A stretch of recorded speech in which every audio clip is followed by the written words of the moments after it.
All right, welcome back to another episode of Nostalgia Street, where we share the stories that shape us. We have a cool guest today for a lot of reasons. I like this guy a lot. Don't know him that well, but every time we talk, it's a pleasure. Our guest today is Vaney. As always, we keep it a mystery of sorts. As soon as you hear him talk, you'll probably know who or which Vaney that may be if you know more than one Vaney. So with this, we're going to throw this over to my partner, Vince, and he's going to throw the off-ball question of the week. Well, we're pleased to announce that we have the real Vaney in the house today. You know, sometimes known as the voice of downtown, or also known as, many other things. And we'll unpack that soon. He is a man of mystery because usually we have a questionnaire that our guests fill out, and Vaney decided he would show up just cold. So we are learning as much as you guys are today, audience. So Vaney, my question for you today is, the world of food is a game of Survivor. What food is automatically getting booted off the island? What's getting immunity and making it to the end?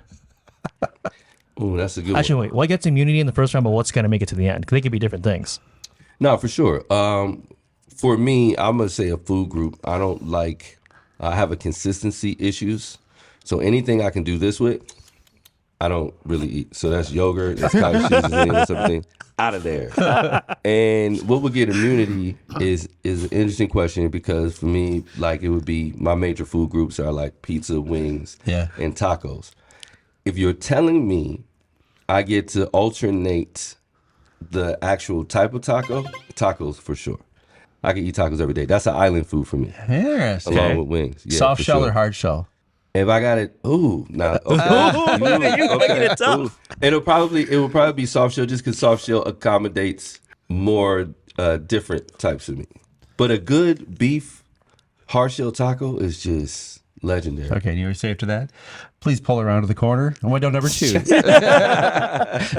Always gets me there. Hard shell, soft shell. So it's always got to be hard shell for me. Yeah. I just love the texture. I love hard shell. It's just once you get those different kind of meats that are hard to contain, you know what I mean? Oh, You know what I mean? It's hard to eat those in a hard shell, but I love a good beef. Now I'm going to have to get Taco John's or something like that. When I get out of here. That does sound good. All right, we can order it in.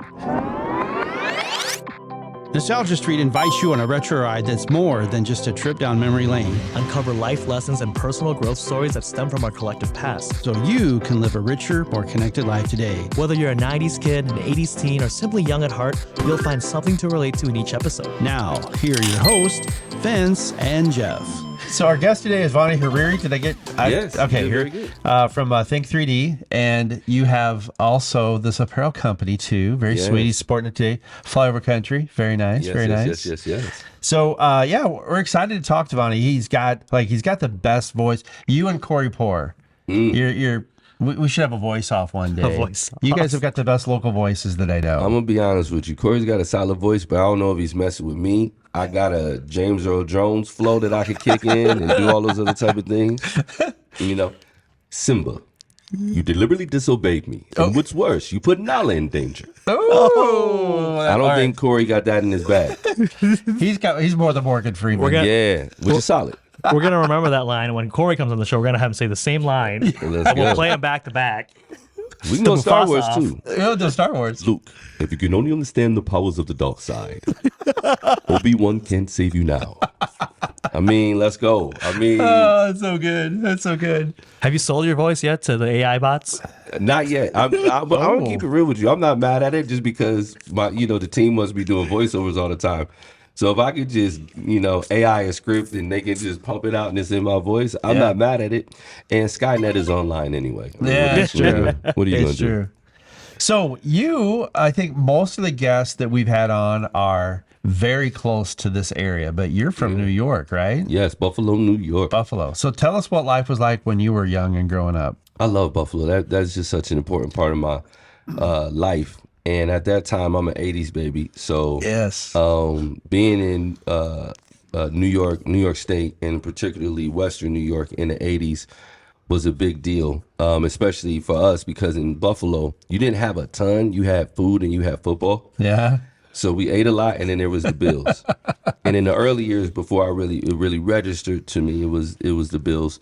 But they were bad, and I didn't really get it. But when I started to enjoy football is when the Bills got really good, and they started going to all of those Super Bowls. And so that was a huge part of my life, too. But those kind of city summers where you sit out on stoops. The neighborhood knows each other. You talk and you move around. It's a different type of community that I think a lot of people, even in this community, may have not experienced. Yeah. How big was Buffalo when you were growing up? Buffalo's not much bigger than Sioux Falls. Okay. And so you're probably in that 250 proper, Yeah. but you're probably about 1.2-ish metro. You know, and okay. so we developed some larger suburbs, but Yeah. it definitely had more of a city vibe, and it was kind of sectioned off a little bit, but it had that communal nature to it as well. Yeah. You know what I mean? Like half the city used this grocery store, half the city used that grocery store type of thing. Yeah. So when the Bills were in the Super Bowl, like they went, what, 4 times? 4 times in a row. And it was Jim Kelly? Jim Kelly, yes. Never yeah. been done before. Yeah. Yeah. Likely will never happen again. Yeah. It's crazy. And then OJ, was he there then? No, Juice was, he was 70s. Okay. Yeah. Because I remember having an OJ Simpson football card with the Bills. You still got it? I think it got lost in a flood. Oh, I know. I lost a lot there. I had a signed Jim Kelly, Bruce Smith, Thurman Thomas, Daryl Talley, Steve Tasker. Because we used to go to the camps and that type of thing. Sure. And I had part of the goalpost one time from. I don't know if you remember, but the Bills fans used to tear down the goalposts and they started greasing them and that type of thing. We started that. So when they have breakaway goalposts, or they used to grease the goalposts because we used to tear down the goalposts. And I had a little piece of that and lost it in the move. Oh gosh. Breaks my heart even thinking about But you're right. You mentioned there. I'm like, wow, that takes me back to my childhood because I think I had most of those. Thurman Thomas, he was a running back, right? Yep. And then Bruce. He was a defensive end. Yeah. Hall of Fame defensive end, most sacks ever in history. Just so you know. And then who did they lose to when they were in the Super Bowl? Giants, Redskins, Cowboys twice. Gosh. Yeah, that's a shame. Yes, it hurts. It hurts. And when we just lost in this recent playoffs, our kicker missed a kick that was wide right, and so those words. Yeah. If you say those words in Buffalo and you're not from Buffalo, you might get throat chopped. Throat chops. Yeah, we take it personal. Wide right. It hurts. So the other thing Buffalo is known for is it's the buffalo wing invented, right? Right there. Straight Anchor Bar. Anchor Bar. Buffalo, New York. So when did you have your first buffalo wing? Oh, probably fresh out of the womb. I mean, it's one of those. You know what I mean? It's one of those things. Yeah, like it's one of those things. Where it's like being like, when was the first time you took a breath? That's how it feels. You know, it feels. I mean, excuse me. In Buffalo, it's ubiquitous. It's just You're just baptized in buffalo sauce. really. When I told you I don't eat things like.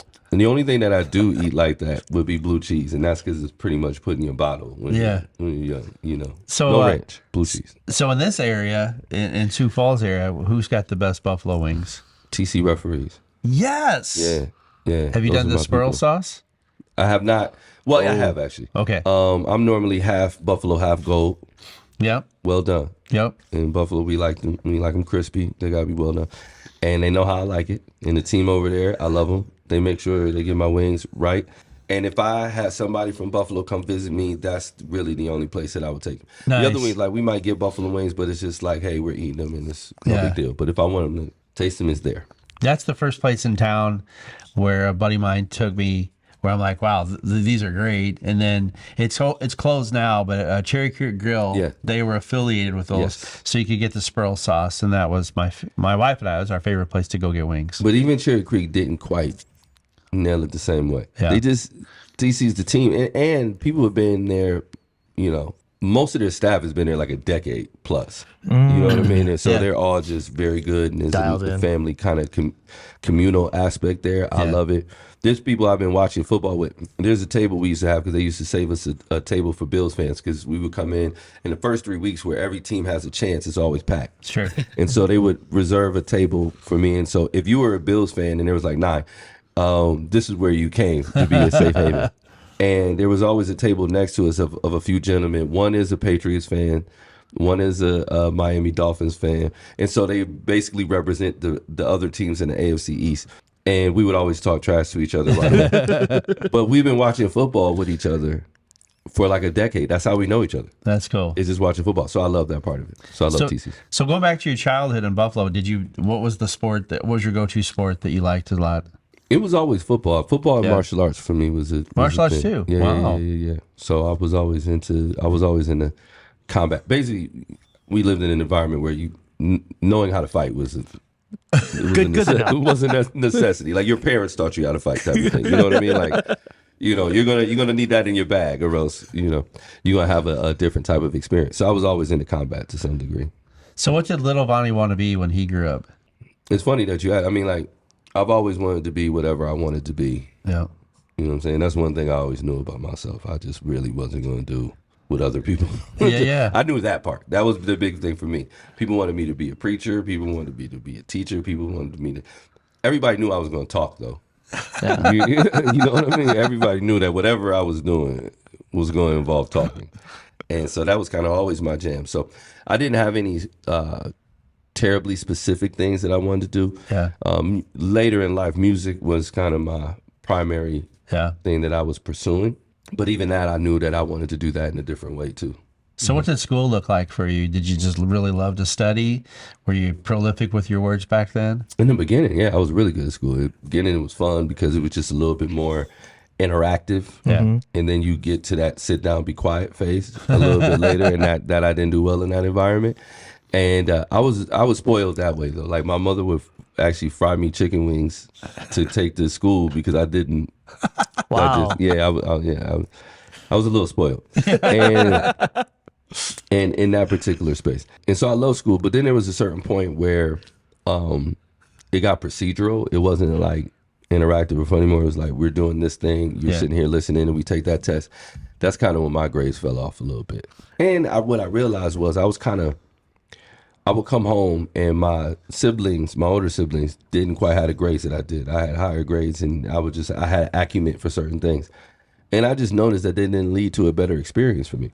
Like they would be able to go play or do whatever, and I had to stay there and finish my work. And the expectation was that I did those things. And I was just like, wait a second. So they have C's and they get to go hang out. And then I just kind of realized that maybe this doesn't matter as much as everybody's telling me it does. And once I figured that out. How many siblings did you have? What's that? How many siblings did you have?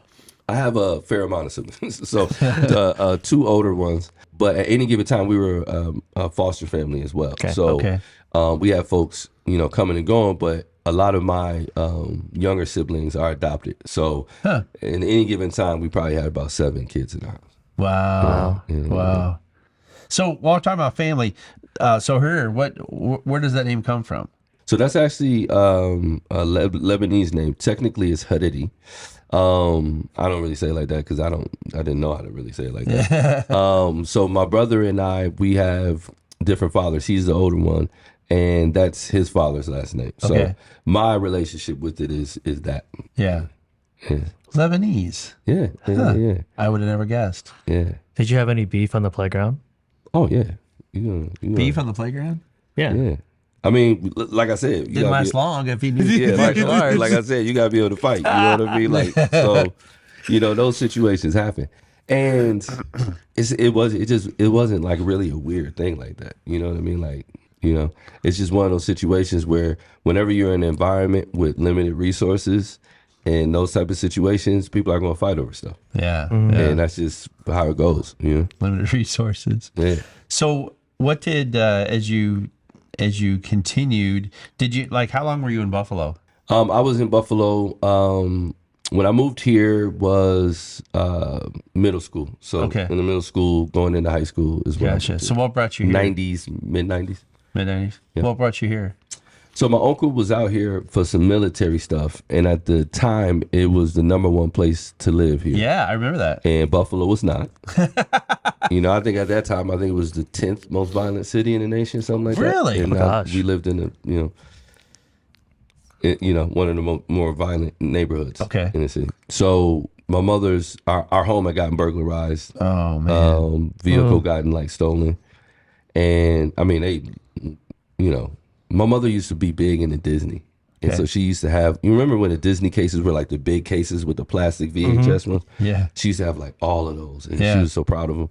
Stole those, my sister's clothes, all that type of stuff. And it was obvious that it was somebody obviously in the neighborhood and that type of thing. So people knew we were gone, that type of thing. And so at that particular time, my mother was kind of fed up. She would have thrown a dart at a map and went just about anywhere. Yeah. And my uncle's out here and he calls back, and I always tell the story. He was just like, man, it's crazy out here. Like, they leave their cars running with their purse on the front seat.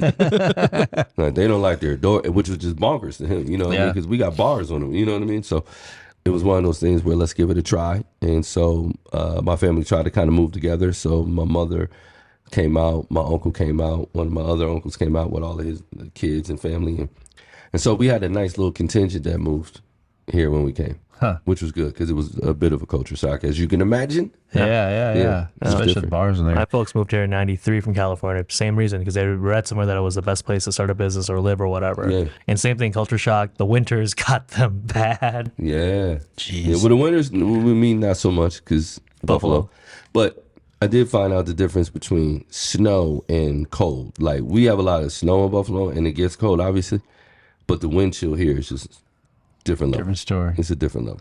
So I would put you in a category of somebody with an old soul because you're just a wise individual. Where does that come from? I don't know. I kind of came out the womb curmudgeon-y a little bit. You know, Curmudgeon with a those- buffalo wing. Yeah. You know what it was? It was just, first of all, my mother, she was going to school for psychology, and then she had my brother, and so she discontinued her education. But there would be like psych books around, and we would just have different conversations. Like, it was just a different tone to the conversations. Yeah. And I picked up on things that people said, nuances in conversations that I always noticed older people would be like, you know, they just give me that look like, how did you, or why would you, say that or think that? And after a while, I just noticed that it was atypical. Not every kid kind of talked or thought like that. Yeah. I had a cousin that was kind of like that. We were kind of, she's passed away actually, but we were kind of, you have that kind of sibling cousin. Yep. That's kind of that period of time where you hang out with them more than your actual siblings type of thing. And it was like that for us. And we just had that language, and we both kind of talked that way, and we were kind of old souls that way. And so then what would happen is that older people would just enjoy talking to me because they just thought it was cool that this young person kind of had that mindset. Yeah. And so then when you start talking to older people a lot as a younger person, you start to develop references that are not necessarily indicative of your age. And so that really made me sound like an old soul like that. You know what I mean? So then I sound like an old man that's lived for 40 years because I talked to people who had. And in the hood at that time, like, especially in New York in the 80s, it was a weird thing where there was like, especially with men of color in particular, there was like young people and there were like older people. Yeah. There was like no middle age, or at least they didn't register. You didn't really see middle-aged people. Yeah. And so I was always usually talking to older people. Interesting. We'll be right back. So you got settled in here, and then so what was your high school? Lincoln. Lincoln. All right. And so when you were in those years, did you have an idea of where life was going to take you? Once I was in high school, music was my primary focus. Okay. At that particular point in time, it was still music, and then psychology. I knew psychology was going to be in my purview in some way.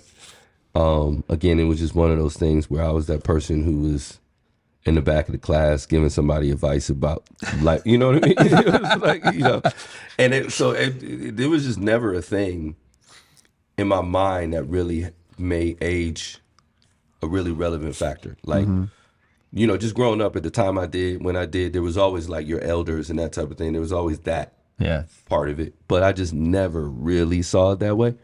And so I was never comfortable with somebody being able to talk to me some way because they were older than me. That didn't register for me.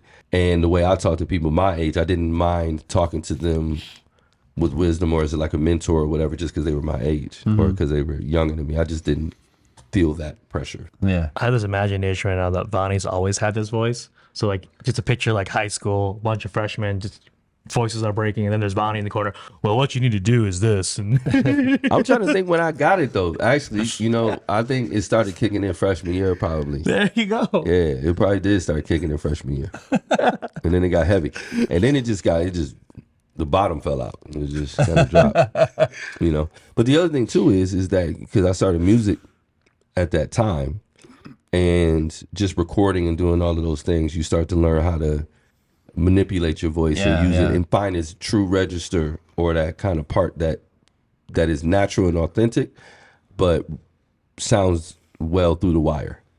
That's what we call it, through the wire. A lot of people, they hate the sound of their voice because they haven't heard it enough through the wire. Your head voice usually doesn't match your recorded voice.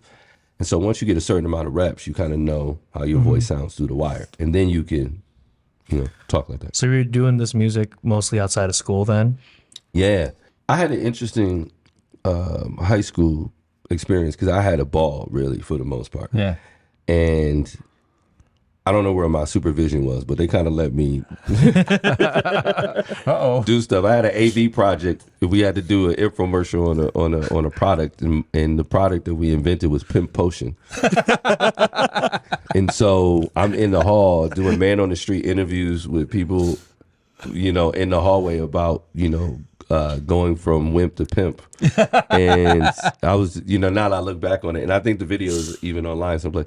And I was like, what in the world? Why would they let me do this? Then for the talent show, me and my cousin performed How High by Method Man and Redman.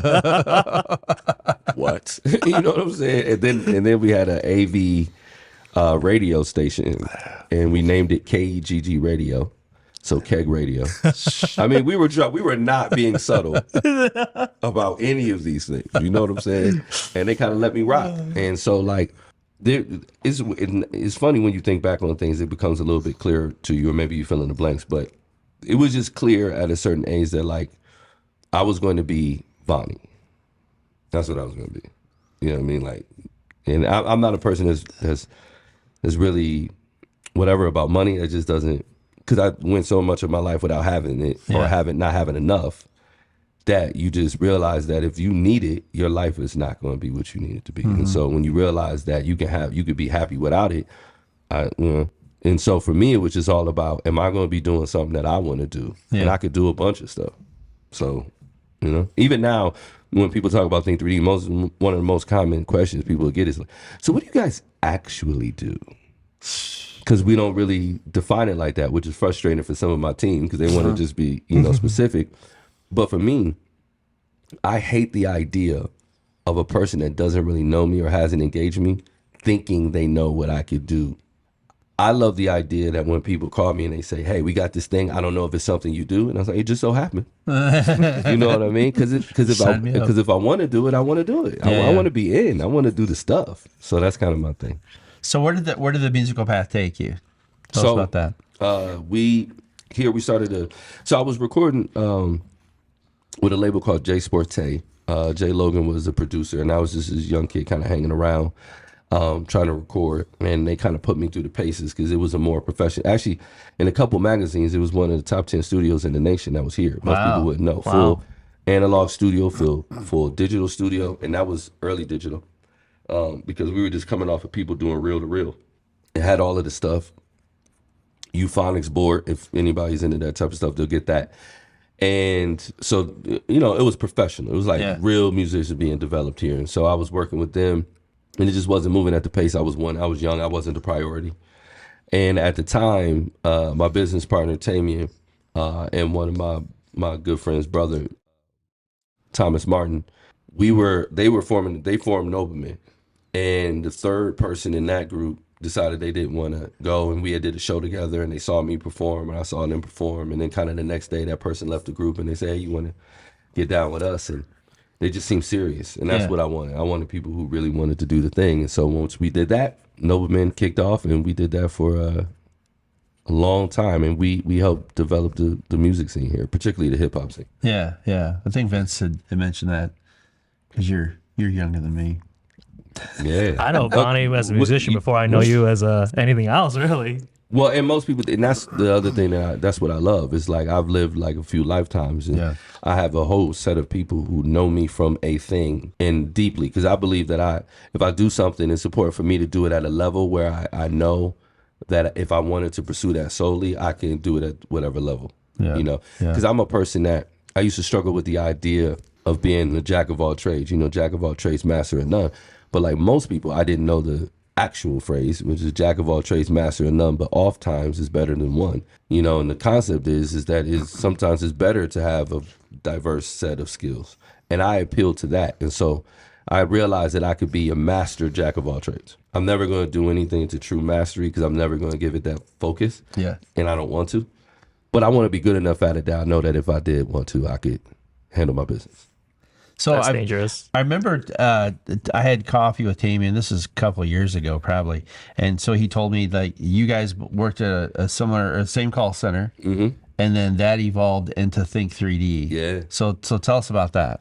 Yeah, so we worked at call centers together, and Tamian and I, we lived together. We were on the road together. We were doing all that stuff together. So he and I always kind of clicked on that piece of it. One of the things we really loved about each other is that I wanted him to be authentically him. He wanted me to be authentically me, because anybody I know that's intense, that's driven, that's whatever, is going to be too much for somebody.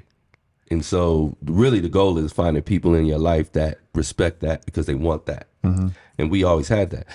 And part of our language was always talking about how we wanted to make things better. We were just never really complainers. And so we would talk about all the things that we didn't care for, but we always wanted to think about what we could do about them. And I was always aiming towards consulting. That started to get in my mind, largely because it just felt like a job where nobody could really tell you what you do. You know what I mean? Yeah. And so I knew it was like, man, this consulting thing's got legs. Consulting on what? I don't know, but I just think, And then as we went, culture became more clear as a actual subject matter or a thing. We just saw what happened when, middle management was ill-trained or ill-prepared to deal with certain things. We found out that in many cases, we were working in an organization where most people were mostly happy with their jobs or mostly happy with the people that they were around, but because some of the different cultural elements, people weren't producing, or there was high attrition or all those other type of things. And so we just felt like we could affect that. And we went to all of these trainings where people were coming in with like briefcases and telling us these ideal things that were never going to happen because there was no skill behind it. There was no follow-up behind it.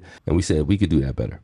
And I'm just a firm believer that if you have the audacity to say you can do something better than somebody, you should do it better than it. Yeah. And so that's what we wanted to do. So where would you attribute the knowledge base that you and Tamian developed or maybe inherently had around being so good about coaching people and culture? Yeah.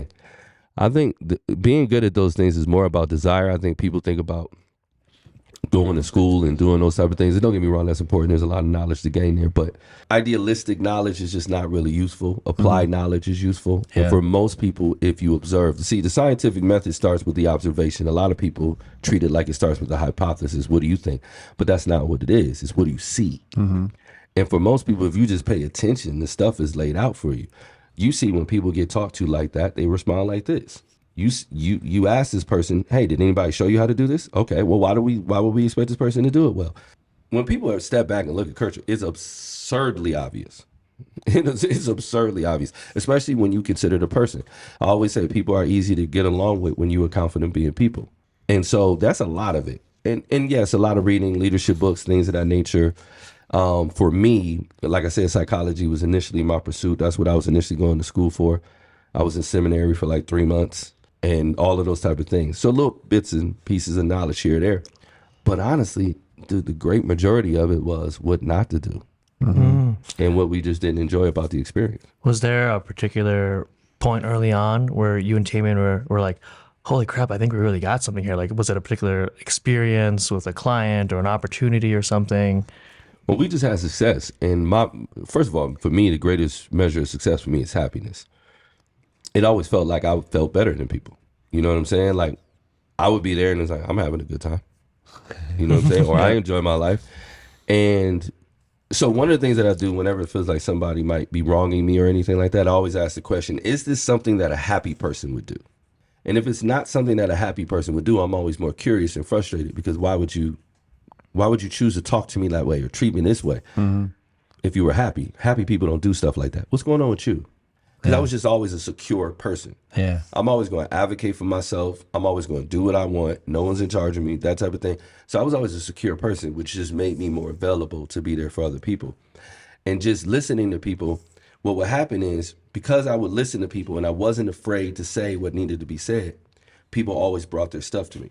So when we would get out of a meeting, people would just come around me and they'd be like, I don't like this, and this makes me mad. So I was collecting all of the frustrations for a long period of time, and I was having these conversations with the leader, so I was getting that feedback. Then we start putting it together, and it's like, we connecting the dots, man. I think we get this. And then our team started performing much better, and we had really high engagement scores, very low attrition.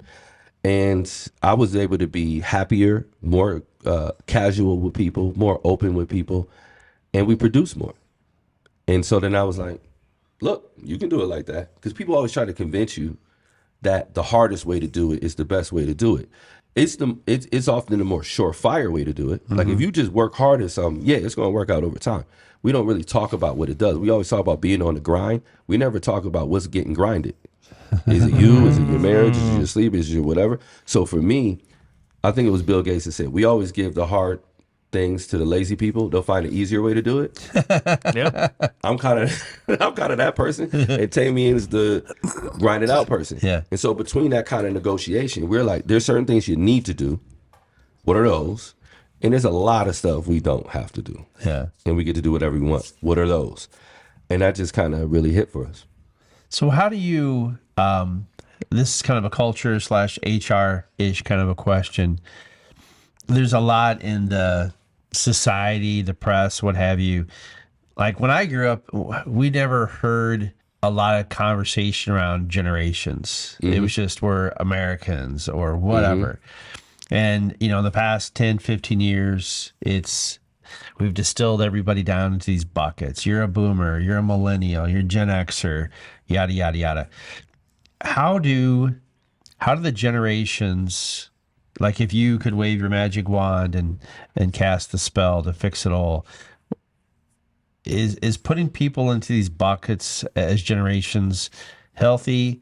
And what's a way to help today's culture kind of think more about the person and maybe less about the generation? Or is it the other way around? I mean, you know, that's kind of human nature. We put people in a lot of buckets. Yeah. And there's something to be said for that. I don't think either way is, you know, it's just paradoxical in a certain way, right? Everybody wants to be a part of something, but everybody wants to be an individual. Yeah. You know what I mean? Everybody wants to be free to do what they want, but they want you to respect them uniquely. That's hard to do if you don't segment. That's hard to do if you don't break it down. And there are certain things that you just can't answer generally because you can say something about people, but it's not true about young people. It's not true about older people. It's not true. So everything is not true about everybody at that time. Like, for instance, when you're young, these things might be true. I'm not young anymore.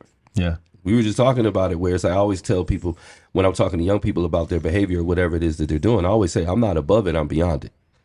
I'm not saying that I didn't do it or I wouldn't have done it. I'm just saying I'm at a place in my life where that's not interesting to me. My mother used to say to me, I've been your age, you ain't never been mine.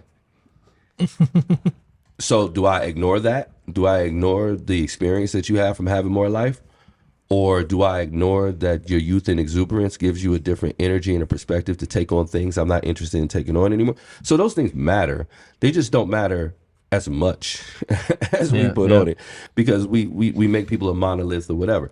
You still got to deal with the individual. Those things are just general considerations to help you think about how a person might see it. But I still need to figure out what's going on with you, period. Yeah. That's it.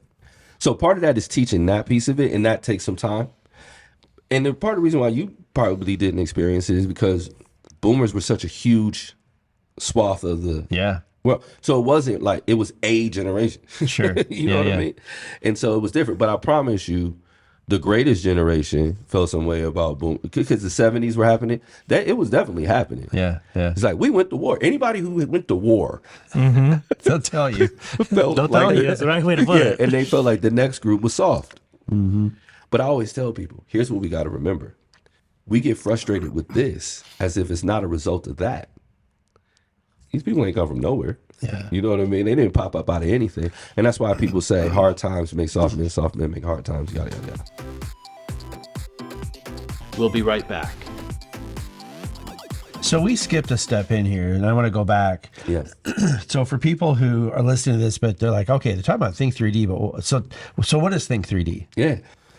So Think 3D is an organization. We specialize in leadership development training, organizational, and community culture. So essentially, what we're trying to do is improve cultures in our communities and particularly in organizations. And the way that we do that in most instances is by bolstering and developing leadership. Most people haven't been taught to lead. They might have been taught to manage. but they're almost never taught to lead. And so that's the thing that we put a special focus on, particularly the human elements, confidence, communication, care, concern, all of those other type of things, which make somebody a quality leader. Yeah. So what is, obviously, keep things confidential to whatever level you want to, but when you think about a situation, whether it's a company or an individual that had an impact on you, but you had that impact on them to become a better version of themselves. Yeah. Does a specific Yeah. thing live rent free in your mind? I mean, that's like everyone. Everyone, like, it's just like they affect you and you affect them, and it's beautiful. One of our earliest clients, our longest standing clients, is Rapid City Schools, their nutrition department. Okay. And we went in there, we're dealing with the director at the time knew she was going to be transitioning out, wanted to bring in another leader, so do some succession to prepare that person, and needed buy-in from, her people. So she asked us to come out, and we came out, and you're dealing with 102 folks. I think 101 of them were women. Like one guy, that was just a to see of that. Which was nice sometimes, because whenever we had meetings, we always were able to get in and out of the bathroom quick. For them, that wasn't necessarily the case. But we were dealing with women who hadn't, or people who hadn't been developed necessarily, right, in any real deep ways. And sometimes the first thing you got to do is convince people that they deserve it and that they're capable of it. Mm-hmm. And so we would talk with them, and we asked them, what do you think the perception of you is? And they said, overweight, angry women with moles and hair nets plopping mashed potatoes onto just Lunch Lady Land. And I mean, they had it dialed in, like, and even when they said that, I was like, yeah, that's probably what I would. Oh gosh. What you would think. Now, I loved my people, and I was always one of those kids where, like, the custodial worker or whatever is just because I came from people who were that. Everybody I knew was a mechanic or whatever. There weren't doctors and lawyers there, so those were my people, you know what I mean? So I've always, felt comfortable in that space. And so we talked to them, and then we said, what do you want the perception to be? And they said, we just want people to know how much we love these kids, and that sometimes we're the only love that they might get in the day, the only great meal that they might get in the day, even if we only have a moment with them. And so one of the things we tend to do with organizations is help them develop a belief statement. And theirs that they developed was ensuring successful tomorrows through extraordinary moments today. That we might only get one moment with this person, but if it's extraordinary, we can help ensure their success. Wow. And it was just, and right now I'm so proud of them because we transitioned that leader out. The leader that they have now is amazing. She's been there for years. She's killing it. She's thriving, and she's going to grow in her career. They have grown in their attitude and energy and how they work on things. It's one of my proudest things. That's cool. I mean, That's to take a role that most people would be quote unquote dismissive of, but yeah, you're totally right. We hear this all the time. Some kids, the best meal they get's at school.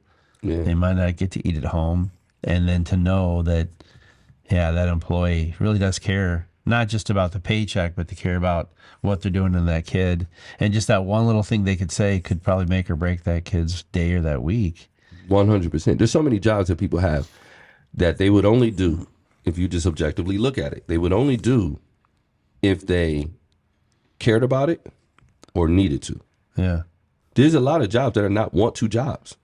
And a lot of times we just do such a good job of devaluing want-to jobs that now we're like, why doesn't anybody want to do this? What do you mean? Why can't we get people at this restaurant or whatever? Because a whole generation of people told them that they should get a better job. Mm-hmm. So now they want a better job. Right. You know what I mean? Yeah. That's what I mean. Like, when we talk about the outcomes of these things, if we're just being honest about what happened, not judgment, but being honest about what happened, we can always see how it got there. Mm-hmm. And if you look at the workforce right now, all those other, like, we talk about workforce all the time, and we say, if your parent came home too tired to play catch or help you with your homework, why would you want to go to where they came from? If your dad came home, plopped in a recliner, turned on the game, cracked open a beer, and grunted at you a couple times in between innings, you want to go where he just came from? Yeah. No, I'm not doing that. Most people respect their parents. Very few people want to live the lives that their parents did. That's good stuff. I respect the heck out of you. I'm not doing that. Right. I'm not working on the assembly line or in the steel mill. I'm not going in you know what I mean? I'm not doing that. I'm not going to come home stressed out and do all those other types of things. I'm taking vacations. I'm going to da-da-da. And that's what happens. And so that's why there's such a divergence between generations. It's not because it feels like a rejection sometimes. I respect it. I'm just not going to do it. And just because you had to doesn't mean I have to. In fact, most parents would tell you that's the point. Yeah. My parents always said that. They said, we don't want you working in a restaurant. We don't want you doing this. You're going to go to school to have a better life than we did. That's the point. But then we sometimes can get resentful because they have a better life than we did. You got it so easy. Yeah, thanks.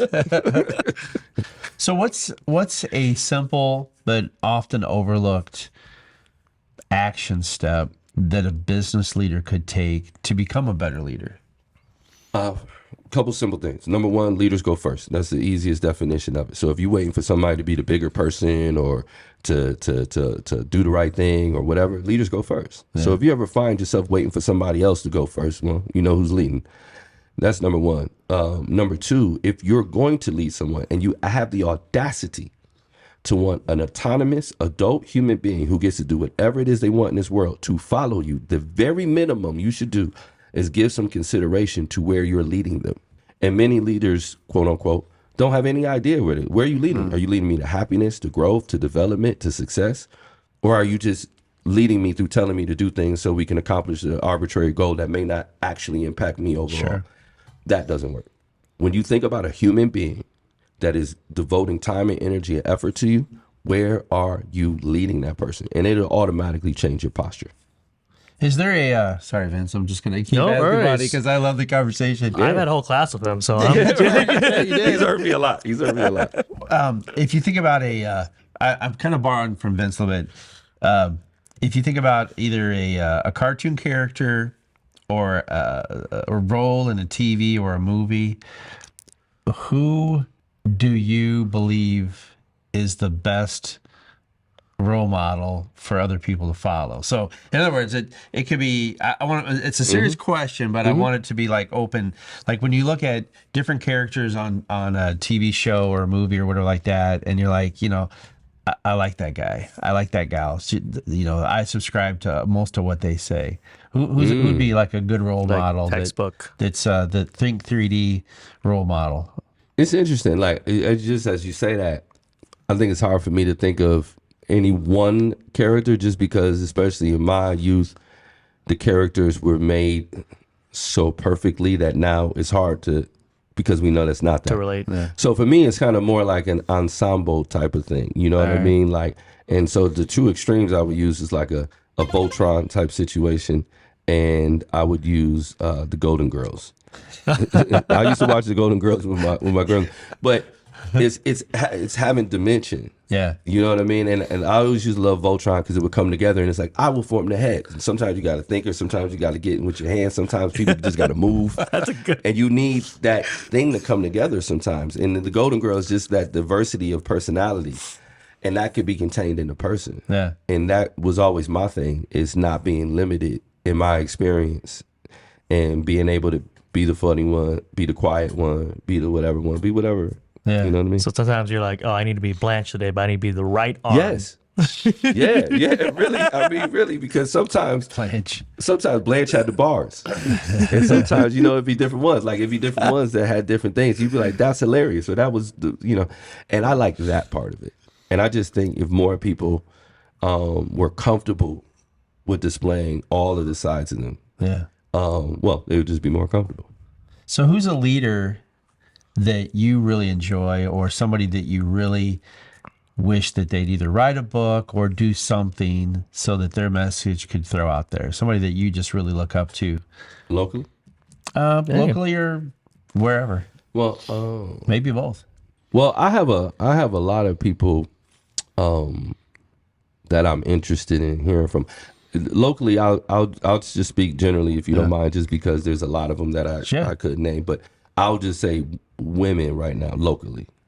I just think a lot of the women in our community right now are in a dope space where, they're developing their voice and their brand and what they want to do. And for a long time in this community, a lot of women have been the effective leadership, right? Like, they've not necessarily been the CEO or C-suite or whatever, but in terms of who actually runs the place or the person who's the face of the place or whatever that people like, you know what I mean? A lot of times it's been women. And I think right now, so excited about some of the women in my life telling their story, their perspective, their attitude, their energy. Because now being able to be a woman, have a voice, and be authentic is kind of new. And I'm really excited about that piece of it. So most of the women in my life, I'm encouraging to write a book or start a podcast or do a thing. Yeah. Interesting. Is there a book right now that you're recommending to people? Ooh.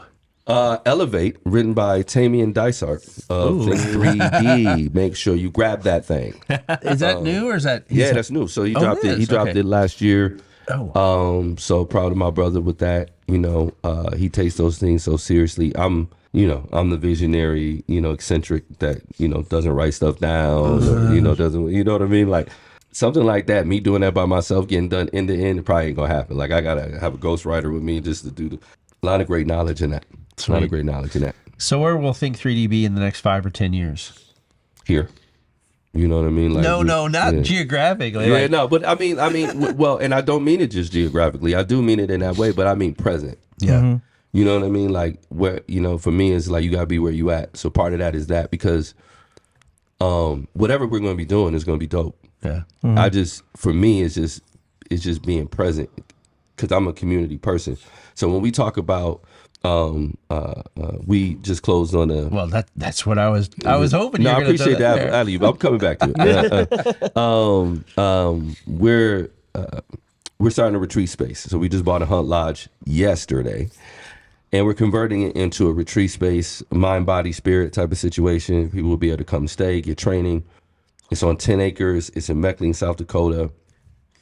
It's what we say is far enough to get away, close enough to get back. Nice. You know what I mean? Nice. And so it's one of those things where sometimes you just gotta get away, but like I got stuff to do, man. Yeah. And we're just going to continue that work. But that's an extension of this, right? Because for me, what's important, the reason why we wanted to do it is we also want people coming to us. Yeah. We want people coming to appreciate what we have, what South Dakota has, to be out in the plains, to see stars, to breathe good air.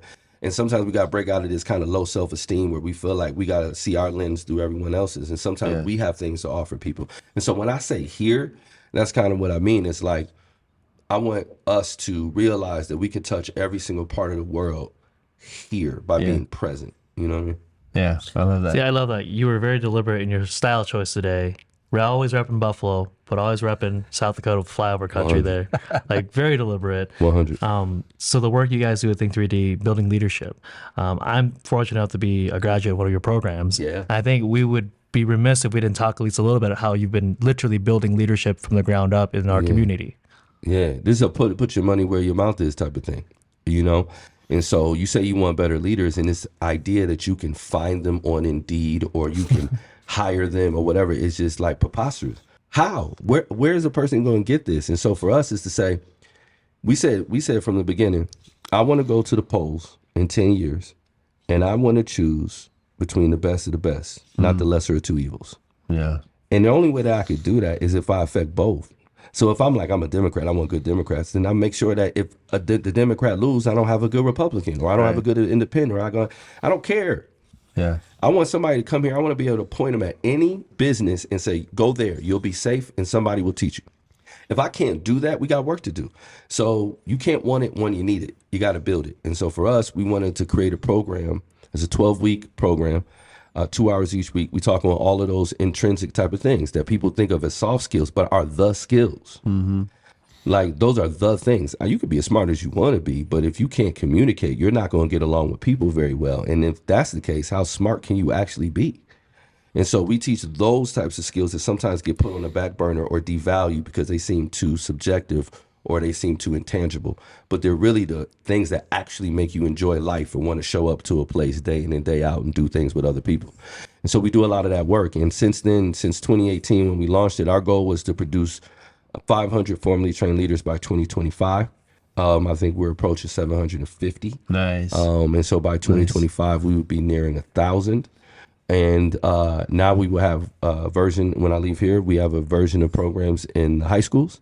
We're working on pilots with our justice system because we have one for justice impacted folks, and we're working on a pilot right now behind the walls in the prisons.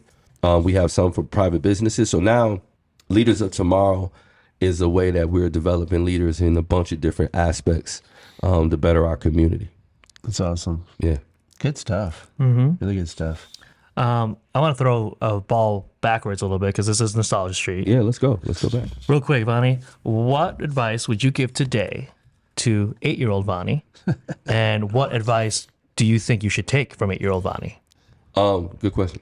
For me, what I would tell 8-year-old Vaney is like, you on the right path.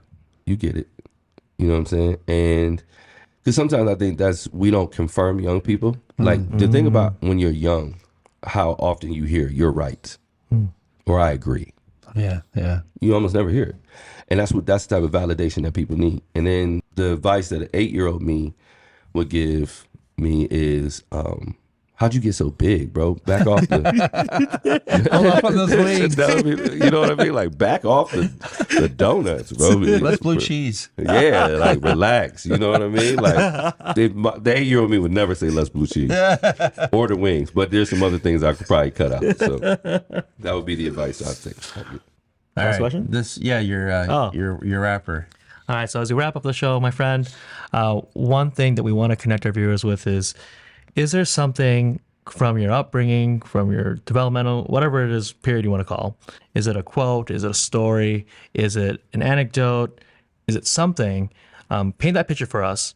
Is there a thread that you still carry today in your personal or professional life that our viewers would find some real value from listening? Oh my goodness, so many. But I'll hit you with this one. Mr. Barlow, who was a psych teacher at Lincoln, we had a good relationship. He was one of my favorite teachers. And the long story short of it is, I would always try to impress him. So I would always, try to use big words and things of that nature. And it just didn't work out. And one day he was just kind of checking me. He always had a great energy of being able to challenge me in a way that I could respect. Yeah. And he said, one time he just said to me, he said, stop trying to sound smart and be smart. He said, if this is for me, then you'll care if I get it. And what he taught me in that situation was communication is a selfless act. Anything you say, you already know. So it's not for you. It's for the people you're saying it to. And so when you become more considerate about who you're saying it to and let that inform what and how you're saying it, you get much better results. Let's go. Yeah. Shout out Mr. Barlow. Shout out Mr. Barlow. He's a G. I appreciate it. Well, Vaney is another prolific guest of ours where I feel like we'd have to have multiple episodes Again. to unpack it all. I'll come back. He'll come. right. Yeah, there we go. We had We'll a get verbal you. commitment, but we will include, once Vaney gets them to us, any of the links that he would like you to know, whether it be Leaders Tomorrow, whether it be Think 3D, Flyover, all the things that he's got his hands in. We'll include that in our show notes. Until then, friends, continue to walk down the path with us, and we'll see you next time on Nostalgia Street.